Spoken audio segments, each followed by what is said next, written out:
Welcome to the Holistic Psychiatrist Podcast, a place for inspiration, insight, and information on holistic mental health.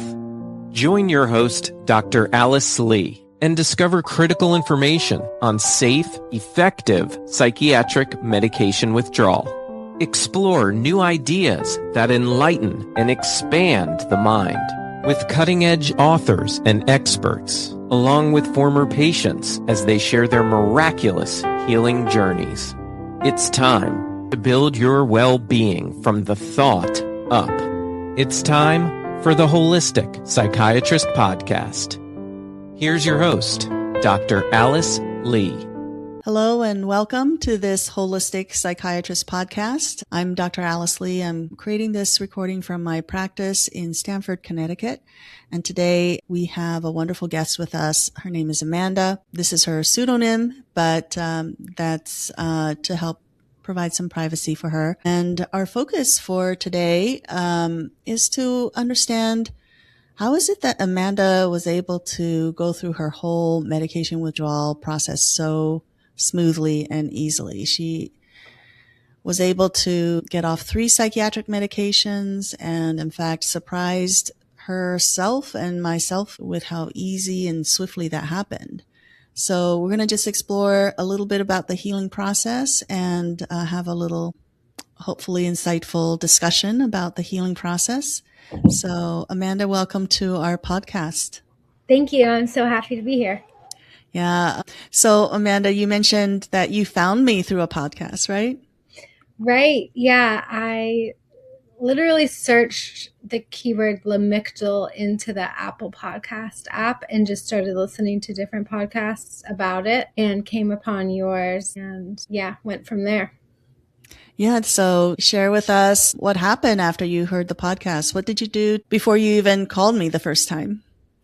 Well, I knew that I wanted to try to get off meds again. I had tried before and it kind of worked for a little while, and then I had a recurrence of psychiatric symptoms, but I wanted to try again and do it differently in an unrushed way with more confidence. And I wanted to work with a practitioner who believed I could do it. And it was hard for me to find someone in my area. I wanted to work face to face with someone at first because I'm on the West Coast and you at the time were in Utah. So I was like, she seems perfect, but I want to work with someone face to face. So I searched around and did my research and asked for references from other people, and everybody was doing, or from what I could find, at least in Oregon, most people are doing either ketamine or microdosing mushrooms or wanting to integrate other things into it. And I didn't want to mess around in that way. So then I reached out to you for and then I was also doing research on just doing it myself,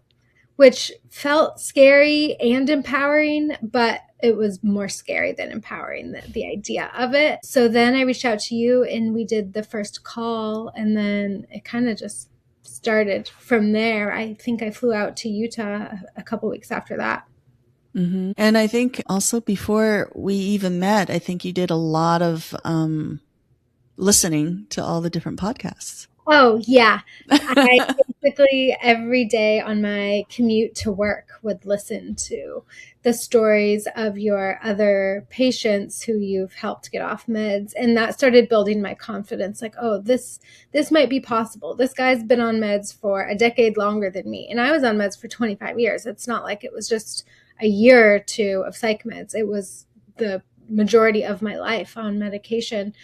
And so I had this fear that it was like too late for me. Like, oh, maybe if I had tried to get off them 15 years sooner, I could have, but my brain is addicted to them or something. And the more podcasts I listened to on your channel, the more I realized like, oh, there's other people who have similar stories to me, or maybe who have been on meds for longer than me, or had more extreme experiences than me that have successfully gotten off meds. And it gave me this glimmer of hope, like, oh, maybe this is possible. Yeah, I think that's one of the biggest reasons I want to create podcasts is to educate other people about what's possible and how powerful a functional as well as a energy medicine integrated approach can be for them. Today, I especially wanted to create this podcast. I was really excited about this podcast because your withdrawal went very smoothly and very easily. But one would never think that given your background and your psych history. So why don't we first start by sharing how old you are and tell us a little bit about your psychiatric history so we can have a chance to kind of explore that before we go on to talk about what we did during the healing journey. Sure. So I'm 38. I live on the West Coast. I'm in Oregon, but I've been on the West Coast my whole life, mostly. I live on a farm in a rural town and raise animals with my husband here. I have my own business, and then he's on the farm full time. And I had been on meds for 25 years prior to getting off of them with your help. So it all started when I was in the 8th grade and was about 12 or 13. My grandma died. It was the first big loss that I had experienced in life. And I had grief and kind of the beginnings of teenage angst. And my family was very uncomfortable with the experience I had with my grandma dying and ended up being pathologized. I was sent to a therapist and then referred to a psychiatrist and then diagnosed as depressed and then put on medications, taken off medications because of side effects, put on other medications, mixed medications, on and off at different rates. And that just kind of started my journey of outsourcing everything to a psychiatrist, essentially. Yeah. Not only did your family have difficulty handling the emotions of grief, I guess the psychiatrist that you went to also had problems recognizing grief as something that is normal, a normal response to losing someone. I don't even know if they asked me if any events precedented my emotions. Oh. They might have just been like, what are you feeling? And me being 12 or 13, I might have said, I'm tired, I'm angry, I'm frustrated. And then it went from there. I may not have known to say, well, my grandma died 4 months ago, and they may not have known to ask. But I think if it was looked at more holistically, like if I had landed with a doctor like you back then, it could have saved me many, many years of pathologizing a normal human experience, Or had you gone to a therapist who, would feel comfortable with the grieving process?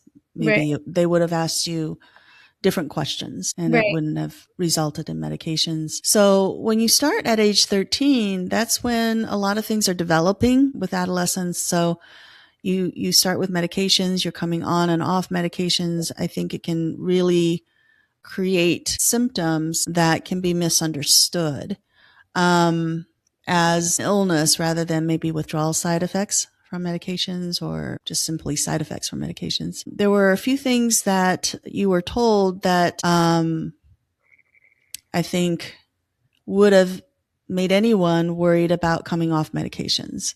So one of the things that you shared was that you were told that you had a treatment-resistant depression, right? Right. Yeah, I've been labeled depressed, bipolar, treatment-resistant depression, ADD, maybe ADHD too. I don't know that I'm any of those things. I know I've experienced high highs and low lows, but, to be quite frank, I was also a drug addict using uppers and alcohol, which is a depressant, for many years as well, and not being perfectly honest with every doctor that I worked with because I wasn't able to be honest with myself. I was in a lot of denial about my drug and alcohol use.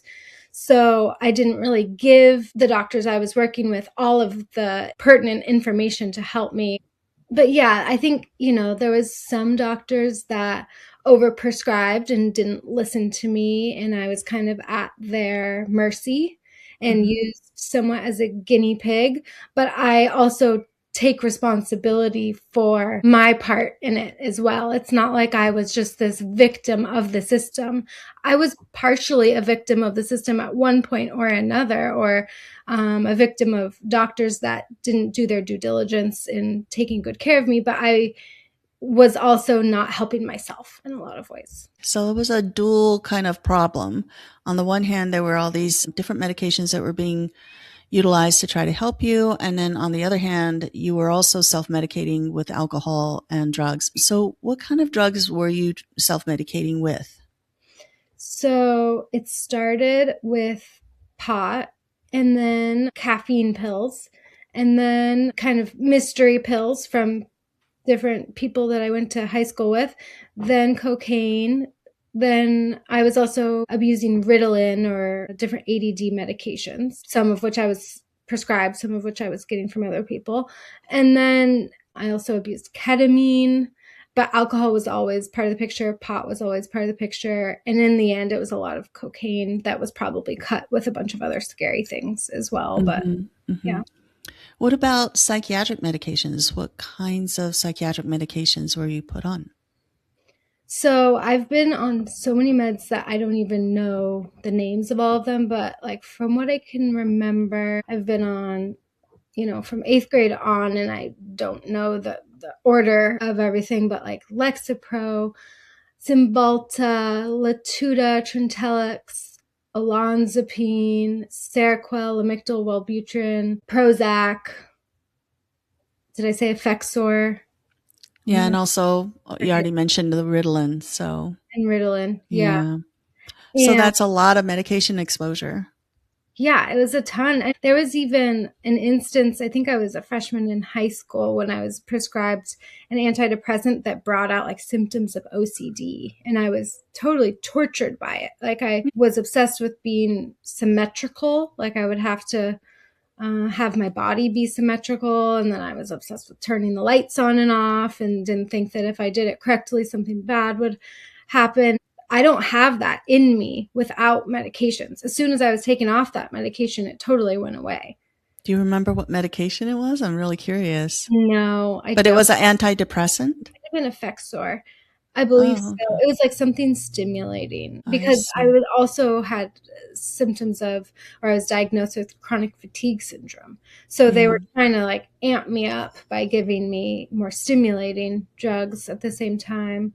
I think I was on, what's that drug that was supposed to help the efficacy of other antidepressants? Lithium? No, it's an upper. I can't remember what it is. It was popular like in the 2007 area. Everybody was on it, but it was basically a stimulant. Oh, okay. I was put on that for a while too. And it was always multiple, almost always multiple. It was never like, oh, you have side effects from this one, let's get you off of it. It was, oh, you have side effects from this one, let's put you on this one to combat those side effects and maximize the potential of the first one. And it was like I was a guinea pig for many years. I never really personally knew what was doing what. And if I asked, I never really got a straight answer.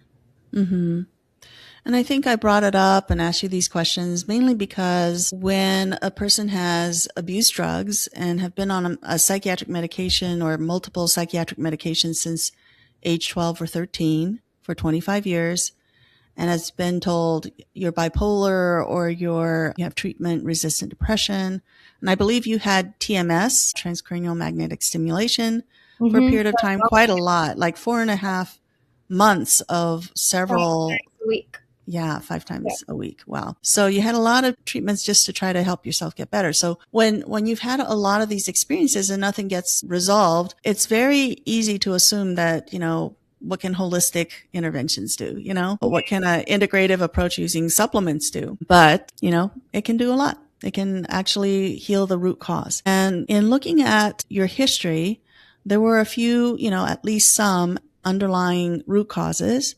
For example, you had a kidney infection, and during that time you had a lot of IV antibiotics. You've also been you were diagnosed with Epstein-Barr virus, H. pylori. So these are all things that can affect one's physical health. So I wanted to talk a little bit about antibiotic exposure. So when you had the kidney infection, I can understand how it's very important to try to get that abscess treated with antibiotics. But I also think it's very important for us to talk about how antibiotics can ruin our microbiome and cause different problems with our GI system too. Mm-hmm. So without the proper microbiome, you can't absorb and digest or detox properly. So I think that those are all things that a holistic approach can support you on. So let's also talk a little bit about some of the social and environmental, maybe even psychological circumstances that made it difficult sometimes to feel good, to be happy, to find a fulfilling life. Maybe you can share a little bit about some of the circumstances in those areas. Well, I think from 8th grade on, I was kind of shuffled around to different doctors that labeled me as sick, whether they were saying I was depressed or that I had chronic fatigue syndrome, or, drawing blood and looking at my labs and saying, this is what's wrong. The messaging I was getting was like, you are sick, something is wrong. I even had to stop playing sports for a while because I think it was my gallbladder was inflamed from the Epstein-Barr virus, so they were worried that it would burst if I exerted too much physical energy. So I had to stop doing a lot of the things that I loved, and I just felt different from all of my friends, and I felt ashamed that something was wrong with me. And the kind of the ongoing thoughts that were in my head at that time were like, something's wrong with me, something's wrong with me, almost like a mantra of, I am not right. Something is not right. And I didn't have any belief, any glimmer of hope at the time that my body on its own could heal from it. I felt like I needed to find the perfect person to heal me because that's what my mom was doing. And I was young at the time. So I kind of just went with what my parents were guiding me on. But I didn't realize until many, many years later that like not all people in the healing professions are healers. Not all people should be trusted with your health. So I think a lot of energy and time was wasted with people who weren't qualified to take care of me or who were profiting off of me staying sick. Not necessarily that they were trying to keep me sick, but if all of my energy is being put towards healing myself because I'm sick, then I'm not putting any energy towards enjoying life, So instead of doing the things that would make me feel like a normal kid, I was going to doctors and changing my supplement routine and obsessing and putting effort into that, which then just reiterated the messaging of like, something is wrong with me. I'm different. It was like it became my identity to be different than everyone else. I see. There were also aspects of who you are as a person because when I started working with you, you shared some experiences. You're very sensitive to people's energies. And I was wondering if we can talk a little bit about how people who are very sensitive, especially to other people's emotional states, can sometimes get a little confused about how they're feeling when someone close that they love are under stress or experiencing hardships. Right. Well, I will say before we talk specifically about that, something that ties into it is that like growing up, I was always told that nothing was wrong with like my parents' marriage or, if I noticed they were fighting and I asked like, what are you fighting about? They would say, we're not fighting. So from a young age, the message was like, don't trust your perception of reality. So if people were going through something difficult and I felt it, I would think it was my feelings rather than thinking, oh, I'm picking up on something with them.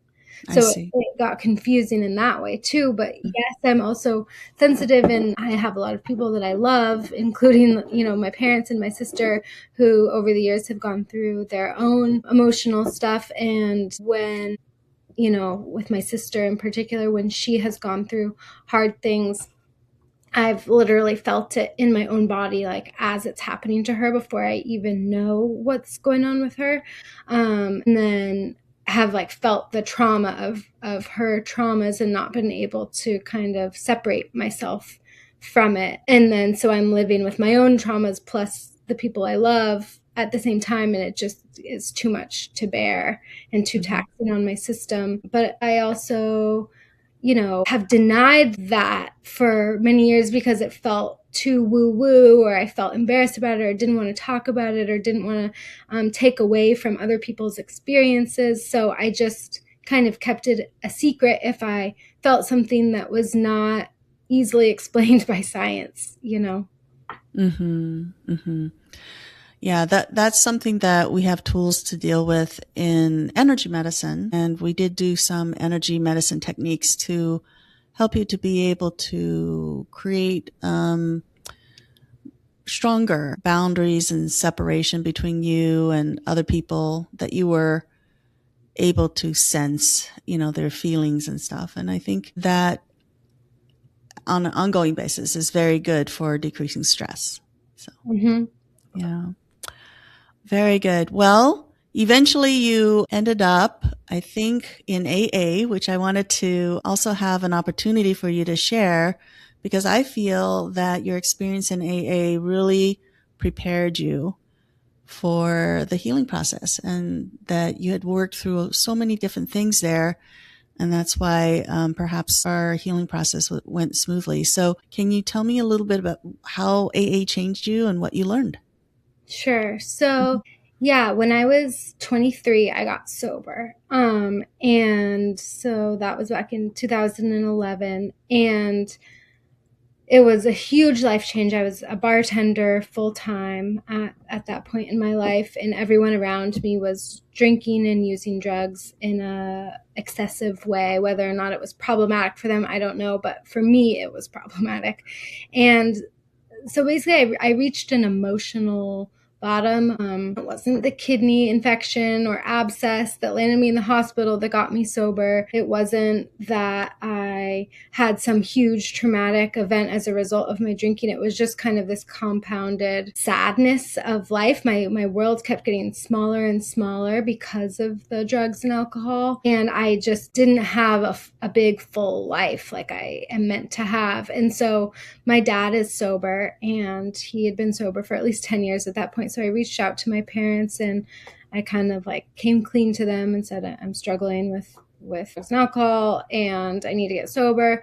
And what worked for my dad was AA. So that was what they suggested I do. And so I went to meetings and immersed myself in that. I didn't really have what AA people call the gift of desperation to do the hard work on myself, to work the 12 steps until about a year later, when I had a friend die of an overdose. And I used to live with that friend, and he used to take care of me when I got too drunk and needed help staying safe in the city we lived in. And so when I heard that he died, I felt like, oh my gosh, it should have been me. I don't deserve to be alive. And I felt like I needed to kind of earn it. And so I went straight to a meeting, and eventually I worked the steps. And the 12 steps are pretty life-changing if you work them honestly and with thoroughness. And it's been, almost 15 years of sobriety now, and I've worked the steps many times over. And each time I've found a new level of freedom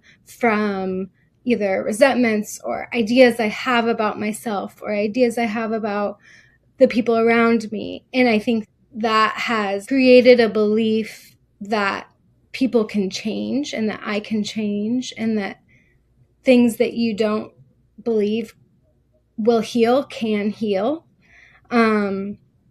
if you're honest enough with yourself about it and you get humble enough with yourself about it. So it doesn't just apply to drugs and alcohol. It applies to being able to change your life, Mm-hmm. And yeah, I'm not, I believe that. People might call a big book thumper, so there's this book in AA called The Big Book, and that's the book of Alcoholics Anonymous. So the nickname for it is The Big Book. It's kind of like the Bible for AA, but not really. But, it's the reference book that we work the 12 steps out of. And the 12 steps are the program of AA. So I'm not what people might call a big book thumper, meaning I don't believe everything fully from that program. It's not necessarily how I run my life. It was in the beginning of my sobriety, but at this point, I just see it as a tool for people who want to get sober and be free from the torture of themselves to get free. It's a tool for that. And you said something really profound that I wrote down one day. You said, I asked you, what do you think is the core thing that people need to heal from? And do you remember what you told me? Resentment. You said that you felt like at the root of a lot of mental illness is self-hatred. Oh, well, I agree with my past self, but I also think it's resentments. But yeah, and the thing is, once you work through your resentments, then you're freed from self-hate. So I guess it's kind of one and the same, because you realize a lot of your resentments have to do with you more than they have to do with the other people you're resentful at. Yeah, it's very interesting. So at some point you were ready. At the time that you called me, you were on 3 medications. You were on Wellbutrin, Lamictal, and levothyroxine. So levothyroxine is a thyroid medication, Wellbutrin is an antidepressant, and Lamictal is a mood stabilizer.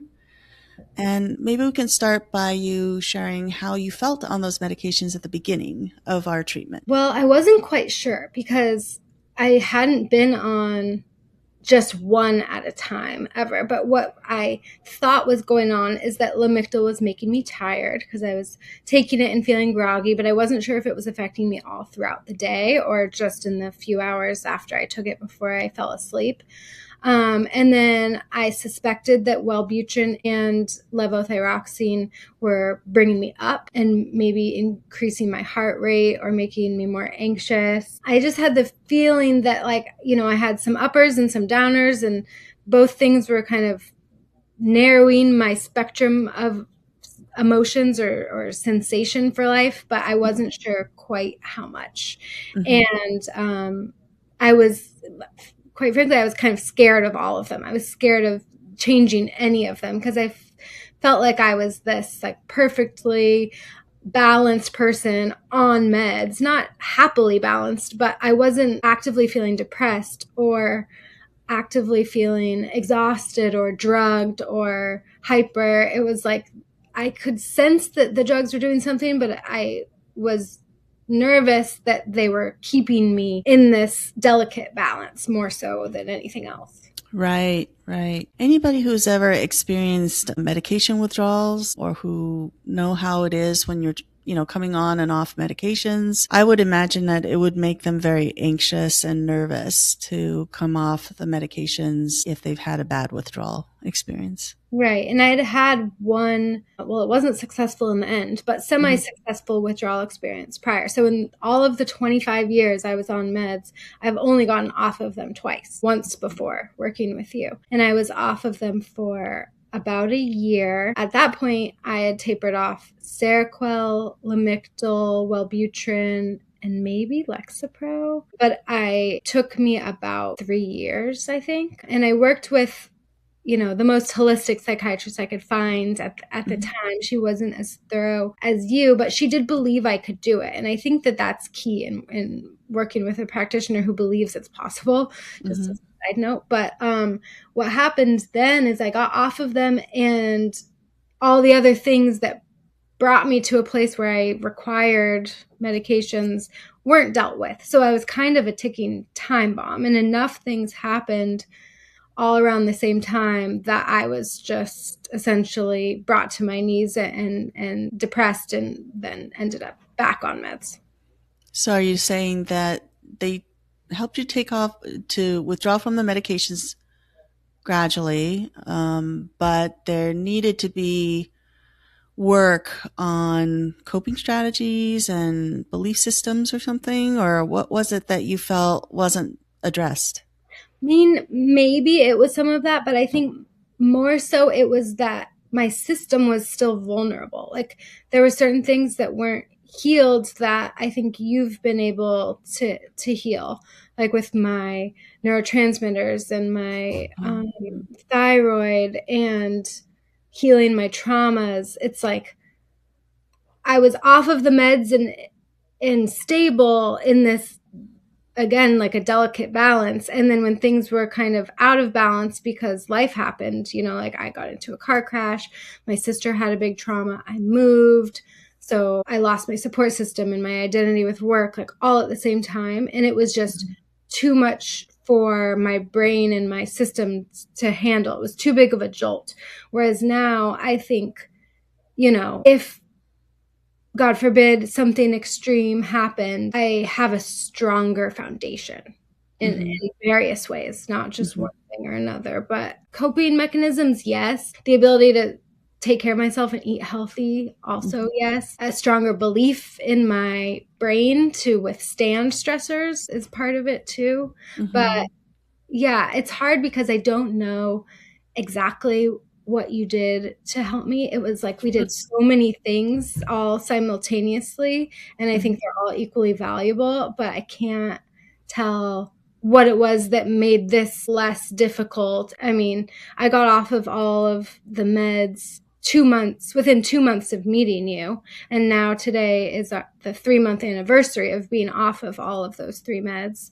So it's been 5 months since we met.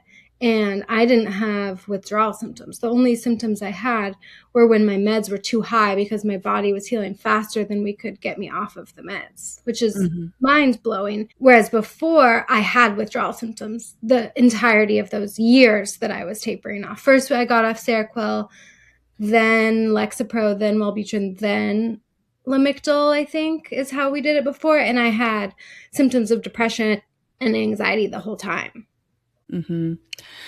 Yeah, that's the area that I wanted to explore. I don't understand either exactly why. It's not like I can list the reasons why it was easier to have you come off the medication. But I wanted other people who are listening to understand that when we put you on some supplements, we started doing some energy work on different issues, you were being treated no differently than other patients coming in. I would do the energy work and we would do the energy work together.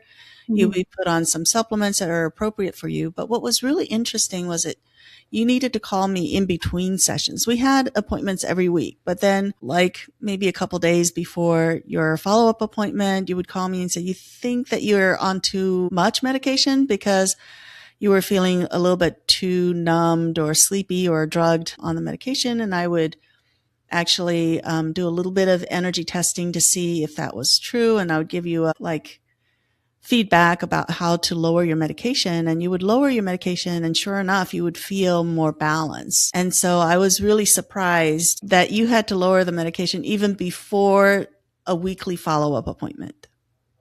Right. And it's not that we weren't lowering it between appointments. Like I was tapering slowly off, maybe even by a few milligrams at a time throughout the week. But it was like it wasn't fast enough for the healing my body was willing and able to do. One of the things that I think was very positive for your healing process was you started off with a lot of enthusiasm to follow exactly what it is that I asked you to do. Like you were determined to give it your 100%. Right. I felt like if this doesn't work, I need to know that it was because it wasn't meant to be, not because I didn't put my all into it. Like I owe it to myself to fully do this and fully commit to every part of it. Even, you had me doing energy breaths twice a day. I did not miss those energy breaths until I think I missed like my first day of doing it twice. I'm like maybe 4.5 months into the process, but like I was very strict about that with myself. I changed my morning schedule to incorporate the things that you instructed me to do. I ordered all the supplements ahead of time so that I didn't ever run out. It takes a lot of planning ahead and prioritizing self-care to do it right. And I saw it like a job. I was like, I want to get a promotion. I'm going to, Well, the other thing too is energy medicine really depends very much on attitude, because it's not just that you did your energy breaths, but you had a great attitude probably when you're doing it, meaning that you gave it, your best shot at doing the energy breaths. And I think that in energy medicine, where the mind matters, your attitude can either create a lot of healing when you do the energy breaths or a little bit of healing when you do the energy breaths. Right. And I had heard on one of your other podcasts with one of your patients, is it like Amazing Anna or someone who got off a lot of meds? She had mentioned like a few books that she read and that she saw it as a job and she had great success. And I was like, well, I'm just going to adopt that mindset. And so I listened to one of the books that she mentioned on Audible. I don't even think I finished it, to be honest. It was one of the Joe Dispenza books, something supernatural, and Becoming Supernatural is the name of it. And there's so many amazing anecdotal stories in there about people healing from things that they were told they couldn't heal from. And it was kind of just like, well, I can choose to be open to this. I can choose to...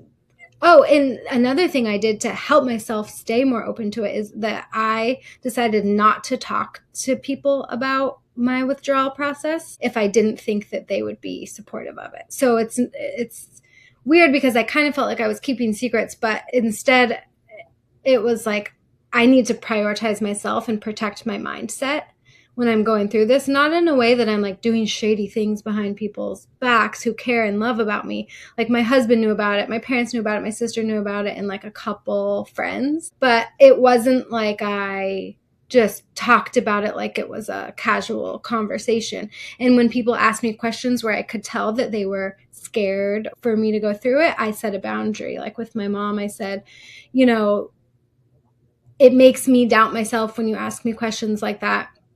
So could you please reach out to my husband about it instead of, if you're feeling nervous and you're anxious about me doing this, ask my husband questions. Don't ask me because it's not helping me, you know, which was hard to do, but it was like, this is for me. This isn't for anyone. Yeah. And then you were doing it intuitively to try to protect your healing journey. I also wanted to bring up another thing that I remember you coming into the treatment with that I felt was foundational and helpful. And that was the belief that you deserve to be well. And also, I knew I would be one of the rare people who would muscle test as knowing I deserve to be well. I was like, I'm going to tell her I'm special.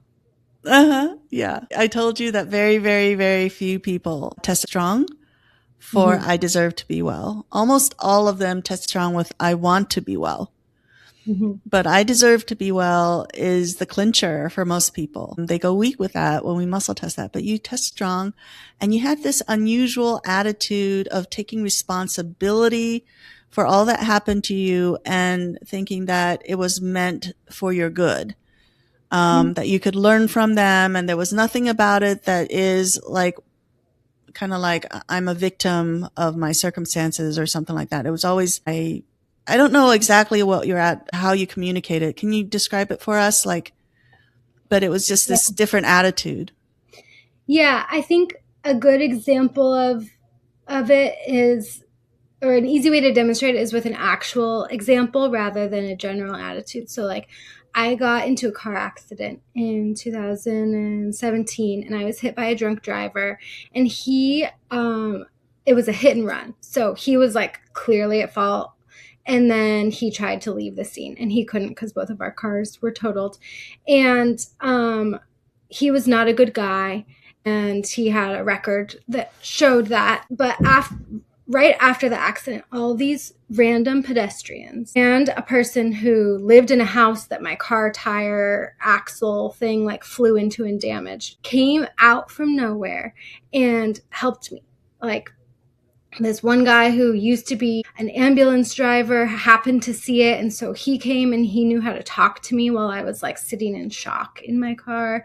And then the woman who lived in that house that was damaged by the crash came out with chamomile tea and like held my dog's leash for me and tried to help calm him down because he was in the accident with me.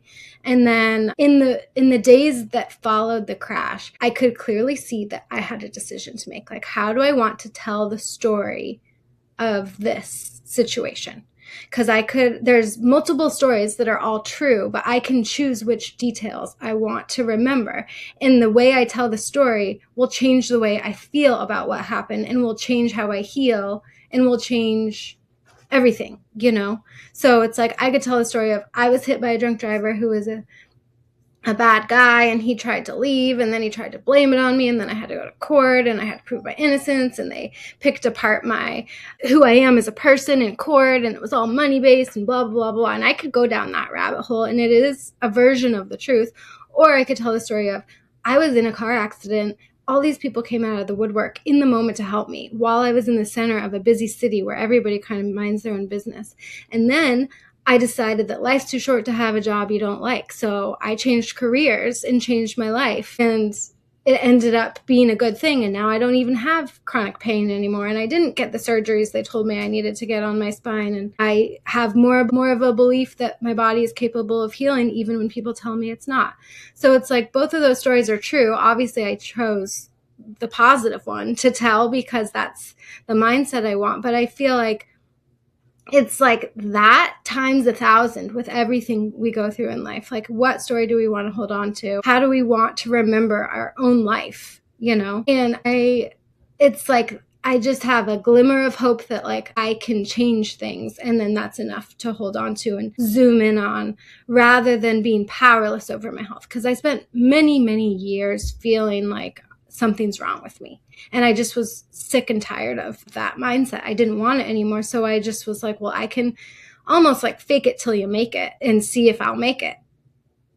Yeah, that was definitely like a huge difference in our first evaluation when I talked with you. In fact, when you said something like whether it was one trauma or another that was brought up during the interview, and you said something about that trauma that was very, very positive. Like, I forgot what you said because it was so unusual that it kind of almost is like somebody said something in a foreign language to me, but it was something that took total responsibility for your life and would not look at that experience as a bad experience, that it was a good experience.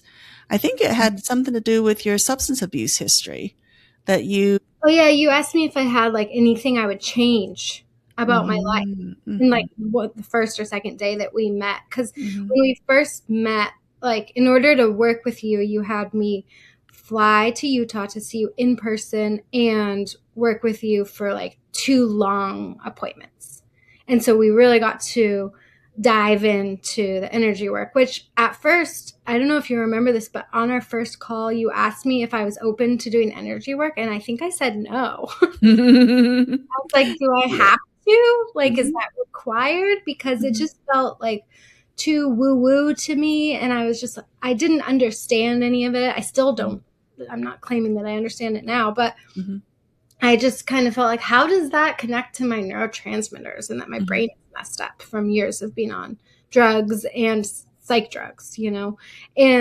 But then I was like, well, if I'm going to work with her and she seems like the best person that I can find to work with, then I'm going to jump in. I'm not going to have judgment in my back pocket the whole time, because only me. Yeah. And you told me very firmly that I had to.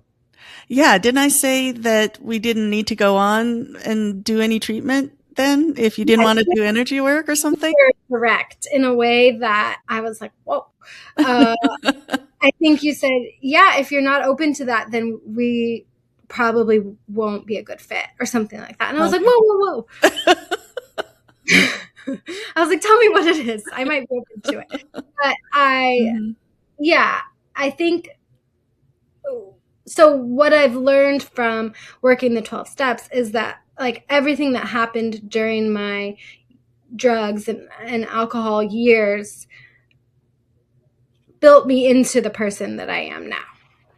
And so I don't have any regrets. And I do fully believe that a lot of good people do bad things. Like, just because you do bad things doesn't mean you're a bad person. And I really thought that I was a bad person because, you know, I was a drug addict that did things in order to survive. You know, like I wasn't always honest with my employers or my parents, or, you know, I was deceitful to get what I thought that I needed.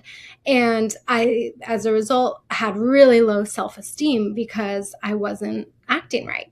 And then I learned through other people in the AA program that like, in order to build self-esteem, you have to do esteemable acts. So like, you act like a bad person, you feel like a bad person. You act like a good person, you feel like a good person. So I take that, I see that to the extreme. And so over the past 15 years of being sober now, it's like, well, if I am honest and authentic and do the right thing enough times, then I feel like I deserve good things, So I also just think, I'm exactly where I'm supposed to be right now in this moment. And I have so much more gratitude for like a normal, uneventful day than maybe some other people would, because I've had more suffering than the average person. And I've had to work pretty hard to get to where I am. So a normal average day sometimes just feels like a success rather than a normal average non-noteworthy day. And that makes all the difference. By the way, you haven't actually shared how many people you're currently sponsoring in AA.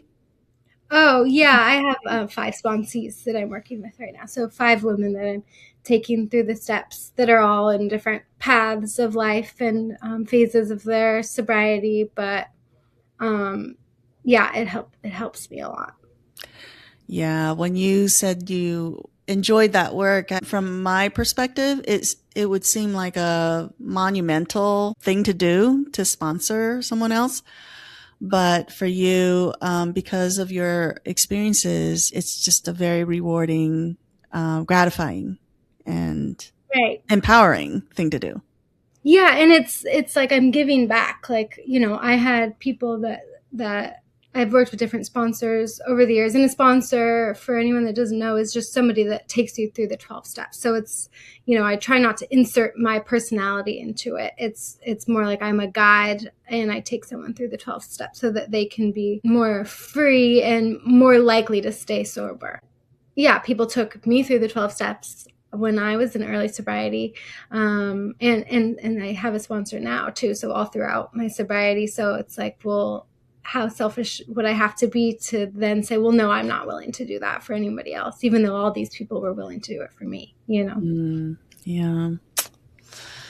We've covered a few really critical things. I think that it's very easy to dismiss them as just maybe not as relevant to the healing process, but the proof is in the pudding. What I found in working with you was that you were able to come off these medications very quickly. In fact, we had to lower some of your medications in between our weekly sessions. We did do a lot of energy work on traumas, which I think had to be done, but that's no different than what I would do with everybody else. One of the things I think is really important, as you said, was this lack of self-hatred that you came into this treatment with. I think this self-hatred shows up in lots of different ways in my work with other patients. For example, a lot of my patients don't always respond to challenges in their lives with a sense of, this is going to, really be empowering for me. It's going to be good for me. I can learn from it. That is not the typical attitude at all. Usually it leads them down a very familiar path of self-hatred that manifests in things like, I'm no good, nobody cares about me, people hate me. I go down that path too. Okay. I just don't stay in it for as long. Okay. Well, tell me or share with others, what is it that allows you to kind of leave that more quickly than others? That kind of typical way of thinking.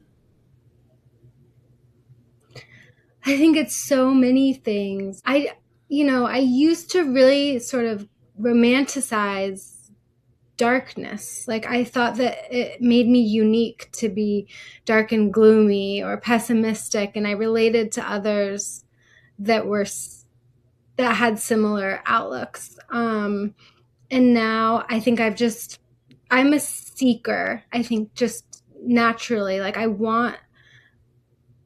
it's not even necessarily happiness. It's like freedom. Like I want freedom from my own suffering, from my own mind.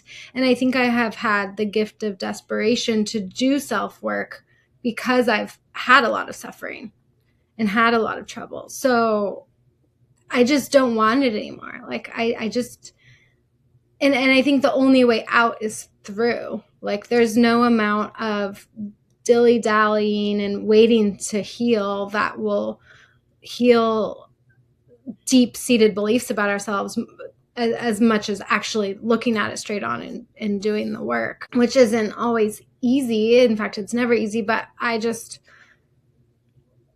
know. I just think that in my younger years, I had enough suffering and I just want to be free and happy. And like, that's what I'm attracted to now. Whereas before I was attracted to like this like tortured, dark, angsty, deep, artistic version of me, you know? And now it's like, I just want to, you know, I think the ultimate sign of like being spiritual is being able to do boring life things without distraction and feeling good while being present. Like that's my goal. And it sounds like a really small goal, but like I want to be able to, you know, cook in the kitchen without listening to a podcast and looking at my phone all at the same time. I want to be able to be out in the garden without, I don't know, worrying about a bunch of things and having a million things on my mind. I want to be able to be like present, you know? So I think that like, since that's my goal, I have to be willing to do the work to get there. And in order to be present and not have a bunch of torturous things in my head, I have to work on it. I don't know. I just don't want to be tortured anymore.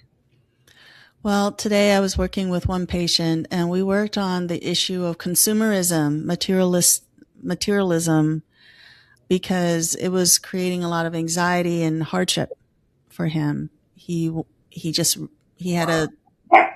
had a tendency to ruminate about things, and there's endless things that you can ruminate about that you want to have. And once you have it, you want more stuff. Right. So I think that what you're saying is literally the opposite of that, which is just being present and enjoying day-to-day things and being really able to appreciate it. Yeah. And I still struggle with consumerism and I still struggle with negative mindset. Like, in fact, you know, I got blood tests back over the last couple of days and I spiraled a little bit about like, oh, something's always wrong with me, even though I eat well and I sleep sufficiently and I drink enough water and I work with Dr. Lee and I go to acupuncture and I exercise and blah, blah, blah, blah. Something is still wrong with me. You know, it's like I almost was gathering up the information to make a case for like, I'm still messed up. But then it's like, instead of ruminating on that for days, I stopped it after a couple hours and I was like, whoa, I can choose. Like, what are the circumstances? The circumstances are, oh, there's a few things on my blood labs that show abnormal range. But then instead of my next thought being something is wrong with me, I can choose my next thought. That's the bottom line. Because then your thought affects your feelings, which affects your actions, which affects your result, you know? Yeah. And I remember when we were talking about your labs today, one of the things that came up later in the session was that perhaps it's your body's wisdom in coping with certain things. Because we ended up talking about the immune system and how it may be helpful for your body to kind of ratchet up certain things to offset whatever else is going on. And that if we just treat you based upon the labs, you may not feel as good as you do now. Right. Yeah. Yeah, it's bizarre because my labs showed that I have high thyroid hormones, but I was just on thyroid medication, so you'd think it would be low. So yeah, the body is mysterious, but I just really want to trust how I feel more than I trust, you know, my blood labs or what a doctor tells me. And you've actually been like the first doctor that has had that same perspective. So that's been pretty comforting, you know. Mm-hmm. And how do you feel? I was just telling my husband yesterday, we had like a nice day out where we went to these like soaking pools and out for a healthy lunch. And I was telling him like, I'm the happiest and healthiest I've ever been in my entire life. Like even more than before I got on all these meds. Like I am, it sounds like so cheesy and I almost cringe thinking about saying it, but like I'm literally thriving with like my personal life, my business, you know, our farm. I feel like I'm exactly where I'm supposed to be. And it's, you know, it sounds all like easy, but it's taken a lot of work. Like this hasn't just come naturally to me. And I suffered so deeply. You know, my last episode of depression was not just like this, like, oh, I'm a little bit sad and, you know, I'm sleeping more. Like I wanted to kill myself. We had to hide all of the weapons, the knives in the house. All of the kitchen knives had to be put out somewhere. And I wasn't allowed to drive because I was scared I would like pull my car into, you know, in front of a truck or something. I had to quit my job because if I don't want to live, I shouldn't be taking care of people. And at that time, I didn't have my business. I was a caretaker for, somebody with developmental disabilities. And it's like, well, how can I be trusted to do what's right for them if I'm thinking about killing myself, you know? So I don't know. I just felt the need to say that because it's not easy breezy all the time. Like it's been a lot of work, but I guess maybe the difference is that I felt like it was worth it. Like I felt like I was worth the work. Yeah. Well, it definitely resulted in a lot of growth ultimately. And I think all the work that you put into yourself did manifest in this healing process that was incredibly smooth and easy. And we wanted to wait until 3 months after you stopped all your medications because we want to make sure that everything, you know, stays well. And it has. You weren't really on a lot of supplements, I would say, even during the withdrawal process. So it didn't take a lot of work in terms of huge amounts of supplements. And right now, some of those supplements are coming down. But one of the questions that you had was, you know, like whether more supplements will be coming down in time. And I think some of them will eventually go away. But for an optimal regimen, sometimes as preventative health interventions, it's nice to take some supplements on an ongoing basis just to prevent, you know, aging. They tend to be anti-aging. They help with prevention of, you know, problems like diabetes and high blood pressure and things like that. So, all of which, you'll be able to benefit from.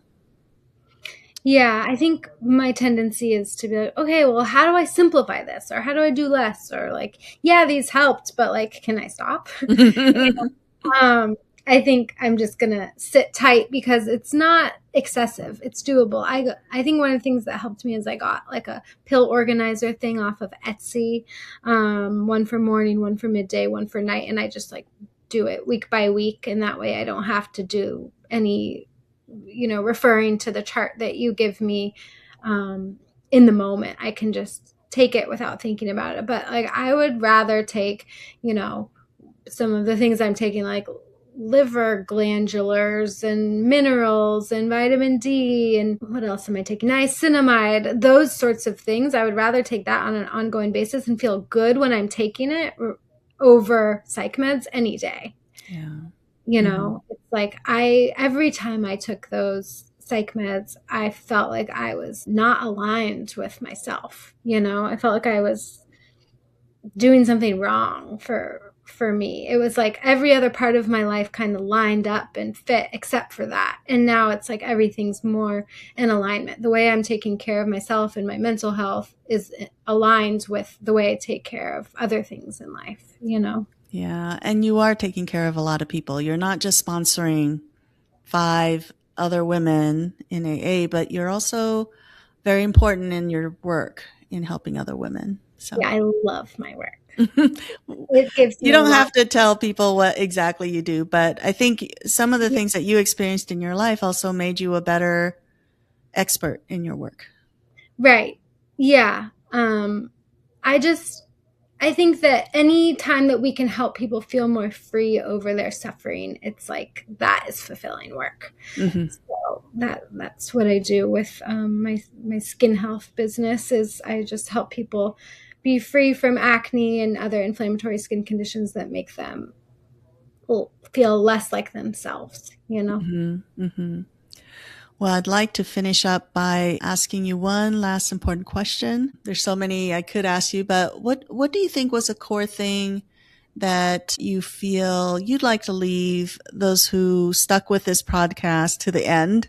Mm-hmm. What is a little gem of wisdom you'd like to share with them that you hope they will take from your hard-earned journey? I think emphasis on the basics is really worth putting effort towards. So sufficient sleep, a healthy diet, meal prepping, just like a low inflammatory lifestyle, not overbooking things, having a slower day, choosing to trust Dr. Lee, because it is a choice. And I'm not like doing this as an advertisement for you. Like, I'm doing it because you are, well, I feel like I need to pay it forward. I found you through the Apple podcast search I did, and I listened to other people tell their stories. And even though, I have a little bit of imposter syndrome and feel like, well, why would I be on a podcast? Why me? It's like, well, I'm sure the other people you interviewed had that same feeling and they did it anyways. And then I got to learn from them and feel more confident working with you. And so I should do that for future patients of yours, but it's like, we can choose.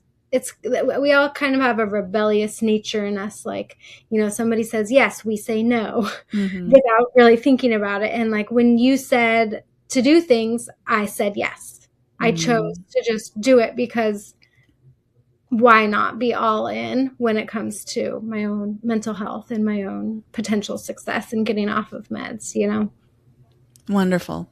I love that. Very helpful advice. And I think that I've come to understand that too in my life, that you just have to enjoy, life. It doesn't always have to be an award or fame and fortune. You have to enjoy life as it goes by in its simple, manifestations. Right. Yeah. Right. And that's how you can be happy.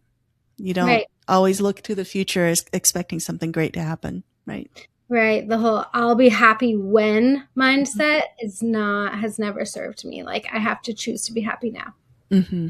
Wonderful. Well, I really, really appreciate all the wisdom and all of the information that you've shared with us today. And I just want to say to our audience, thank you for sticking with our podcast, and I hope you enjoyed it.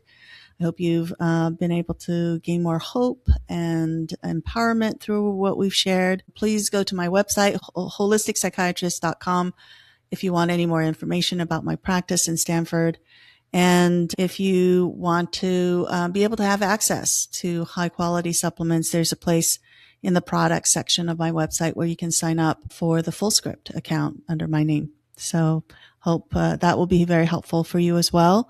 So please join us the next time we create another podcast with someone else, or I show up with some other insights that I want to share with the podcast. And if you do like it, please give me a 5-star review, and that will allow this podcast to move forward for other people to find. So thank you so much for being here for our podcast, and I look forward to talking with you again soon. Bye-bye. The content provided by this podcast is for informational purposes only and has not been approved by the U.S. FDA. This podcast is not intended to provide personal medical advice, which should be obtained from a medical professional.